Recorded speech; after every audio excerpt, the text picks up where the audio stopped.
Over 100 years. That's how long the US Open has called New York home. We've watched Serena wave goodbye. We've seen Federer completely fall apart in tears. We watched Sinner get crowned champion. But in the last week of August 2026, something happened that stopped Flushing Meadows staff dead in their tracks. They looked at each other and admitted, quietly, almost embarrassed, that they had never once planned for this. An entire country's population descending on one tournament. For one player who 12 months earlier, most people in her own country had never even heard of. Hi everyone, it's Alex here. I just got off my match in Grandstand, and I just want to thank you all so much for the support. The energy out there was electric, and you guys made it so special, especially coming back after being in a difficult situation in the third. So you made my first main draw win in the Grand Slam so special, and I hope to see you in my second round. She's 21 years old, 5 feet 9 inches tall, and somehow, without anyone really noticing until it was already too late, she became the greatest tennis player the Philippines has ever produced, man or woman, in over 100 years of the sport being played there.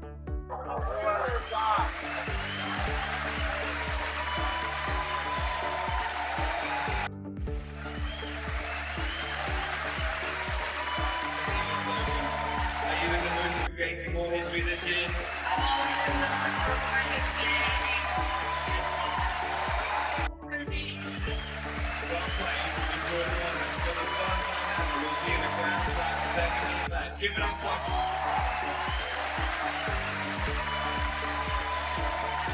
Her name is Alex Eala.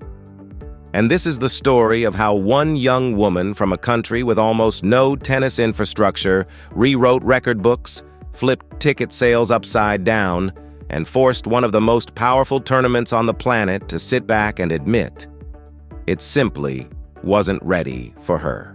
Quite possibly you are the most popular Filipino in the world, am I right, folks? Talk to us about what it's like playing in this kind of atmosphere, because it feels pretty special. It's so special, you know, they make me more and more special. You know, to be Filipino is something I take so much pride in.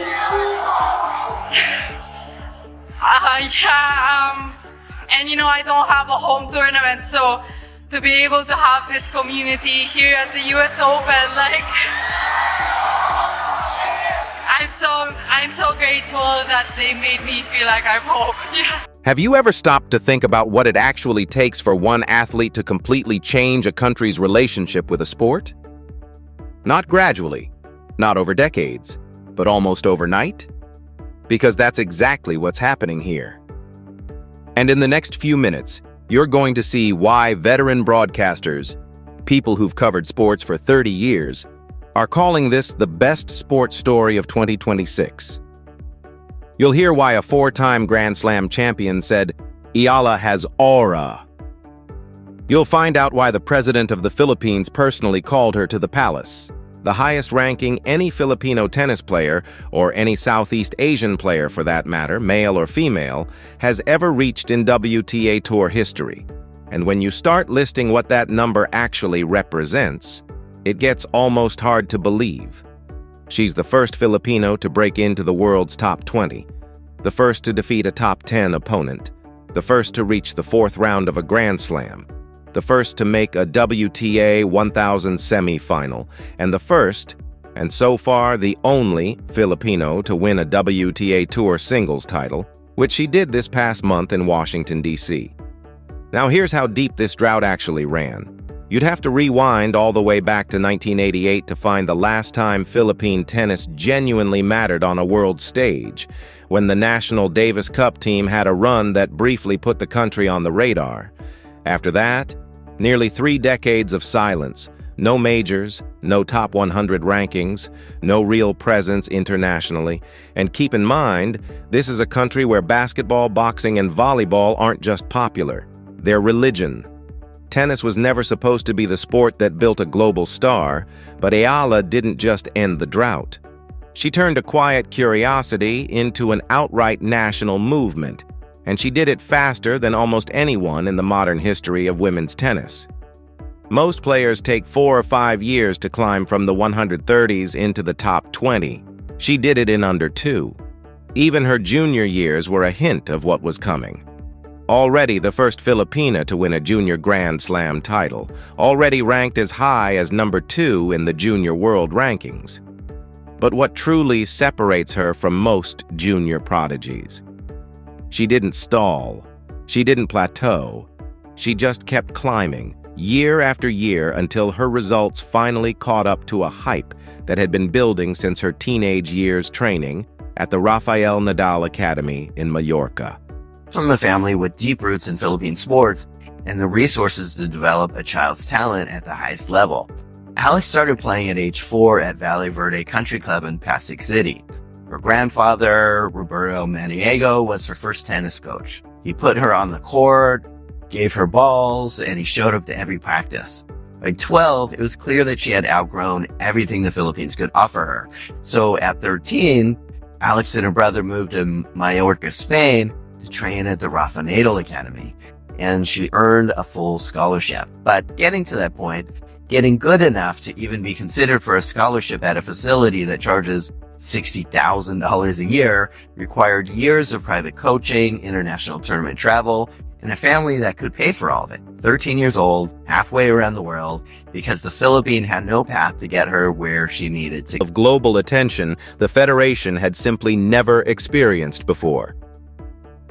Now, here's a number that Filipino player Alex Eala was greeted by hundreds of Filipino fans during her practice session out the back of Melbourne Park this morning.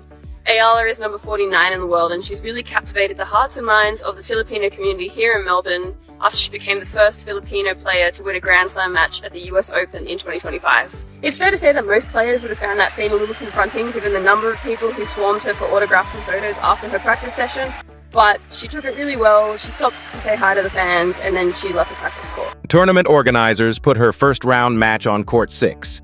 Capacity, roughly 1,500 people. That turned out to be a significant miscalculation. Security had to start clearing standing areas mid-match because the overflow crowd had spilled into walkways that were never designed for that kind of volume. Fans had been standing for hours, some without tickets at all, just hoping to catch the sound of the crowd from outside the gates. Staff later admitted, off the record, that nothing in their operational planning had accounted for a scenario like this. Not for a player, the tournament's owner and chairman, Markin, didn't sugarcoat it at the trophy ceremony. He stood at the podium and said plainly, "This might be the greatest crowd ever seen for a Monday final."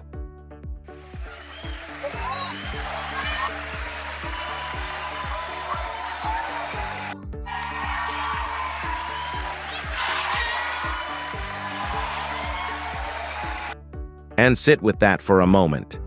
This wasn't a primetime Saturday showcase. This wasn't a discounted ticket promo weekend. This was a Monday afternoon, the kind of slot that normally pulls in whoever happens to have the day off. Instead, the stadium was wall-to-wall Philippine flags, fans chanting, "Let's go, Alex," before nearly every single service game, completely drowning out the quiet, measured hush that tennis crowds are known for. And it wasn't just the crowd reacting. Jessica Pegula, the player on the losing end of that final, an established American on home soil in her country's capital, stepped up to the podium and credited the Philippine fan base for elevating the entire atmosphere of her own sport.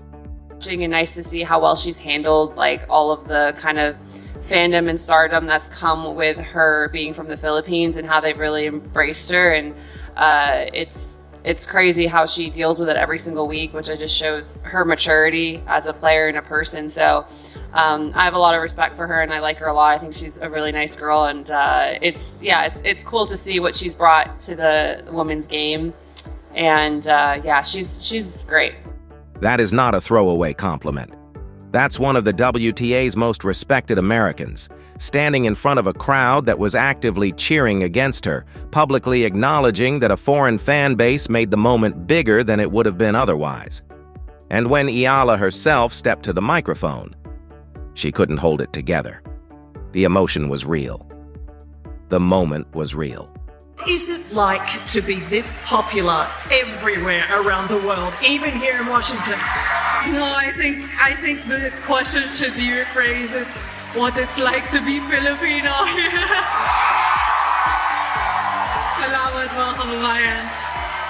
No, but I think the community here in DC is amazing. I think there was a great atmosphere for both players, and I'm really happy with my win today. Off camera, Markin went even further, telling reporters that at least 80% of all ticket inquiries throughout the entire Washington tournament were specifically about one player. That doesn't just make this a viral moment. That makes this a changing of the guard story. And it's not just the fans who are feeling it. It's her opponents. It's the biggest names in the sport. During that Washington run, Eala defeated a reigning Olympic gold medalist, a defending tournament champion, a former world number 3, and a 4-time Grand Slam winner, back-to-back. That last one was Naomi Osaka in the semifinal. When reporters asked Osaka afterward about Eala's ceiling as a player, here's what she said. She called her a star. Hey, Naomi. When you first burst onto the scene, you generated huge appeal and attention from Japanese fans in particular. I'm just wondering, when you see Alex Eala and the interest that she's generating from Filipino fans, I was just curious what you make of it and what it can do for women's tennis. I mean, for me, I think it's great. Like, just now, I finished my match and the little go-kart was taking me back, and I looked at the practice court and it was completely full. I was like, who's practicing right now? And well, she didn't even go on the court yet. And then I saw the Filipino flags and I was like, but no, I think it's awesome. Like, they're so kind too, the fans. Like, I think she's playing late tonight, and some of them were on my court cheering for me, and I just felt really grateful. So it's so cool that she's building a new community. Think about the weight of that. Naomi Osaka, someone who has actually won 4 majors, who knows firsthand what it means to carry the expectations of an entire nation, calling a 21-year-old ranked outside the top 20 an inspiration. And Eala's response back was equally telling. Weeks earlier at Wimbledon, she had already sent a message to the tennis world by defeating the defending champion. Intro 11, then when she landed in Toronto for the Canadian Open the very next week, before she'd even stepped on court for a real match. And yes, I did. I remember watching her, her finals in the Australian Open and also in the US Open. So really a great experience to share the court with her. And I'm really happy that I was able to produce that level again. Back home, though, this stopped being a sports story a long time ago. It's a national event now. Back in July, before the Washington breakthrough even happened, Eala was summoned to Malacañang Palace, where President Ferdinand Marcos Jr. personally handed her a presidential citation, one of the highest civilian honors the country can bestow, an award typically reserved for people with decades of achievement behind them, given here to a 21-year-old still very much in the middle of building her career. And then there's Manny Pacquiao, arguably the most globally recognized Filipino alive, a boxing legend, a sitting senator, who publicly saluted her after the Washington win. Of my countrymen cheering me on and knowing that, we're all in this together. So this goes out to them, this goes out to my family, this goes out to all the little girls with ruffled socks and chubby cheeks. Yeah, so it means the world. When a boxing icon and a sitting head of state are both publicly aligning themselves with a tennis player, in a country where tennis has historically ranked well behind basketball, boxing, and volleyball, that's not just fandom anymore. That is a cultural shift happening in real time, right in front of everyone. Hello to Alex Eala. Congratulations to your victory. Thank you for bringing honor to our country. Nandito lang kami, nakasuporta palagi sa iyo, and we're cheering for you. I'm proud of you. God bless. And here's what might matter most in the long run. Club administrators across the Philippines are reporting that kids are picking up rackets for the first time, inspired directly by watching her play. That grassroots shift could end up meaning more than any single trophy she ever wins, because it means the next. Alex Eala might already be out there somewhere right now, in a country that used to produce almost no professional tennis talent at all, swinging a racket for the very first time. I know you guys are probably here for Alex, so I'm sorry to...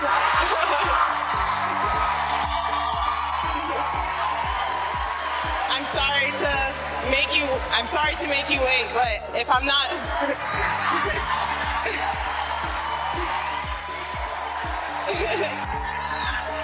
If I'm not mistaken, I think that some of you guys are cheering for me, so I appreciate it a lot. And I hope you guys enjoy the next match. But thank you for cheering for me for now. The same pattern has followed her everywhere she's gone this year. Organizers prepare for a normal tournament. A nation shows up instead. And what makes this different from a typical underdog surge? It's not fading. Every single stop has been louder than the last. Melbourne was the warning shot. Washington was the proof. So what is New York shaping up to be? Probably the loudest chapter yet. 20 months ago, Alex Eala was ranked 130th in the world. Today, she is the most successful tennis player the Philippines has ever produced. A player Naomi Osaka calls a star. A player tournament directors are redesigning their entire logistics around. A player a sitting president felt compelled to personally honor. The US Open has seen legends walk through its gates before. But has it ever had to prepare for a fan base that doesn't just attend a match, but turns an entire afternoon session into a national holiday? Not like this. If Melbourne was the warning and Washington was the preview, then what's about to happen in New York might just be the moment the whole world finally catches up to what the Philippines already knew. Alex Eala has arrived.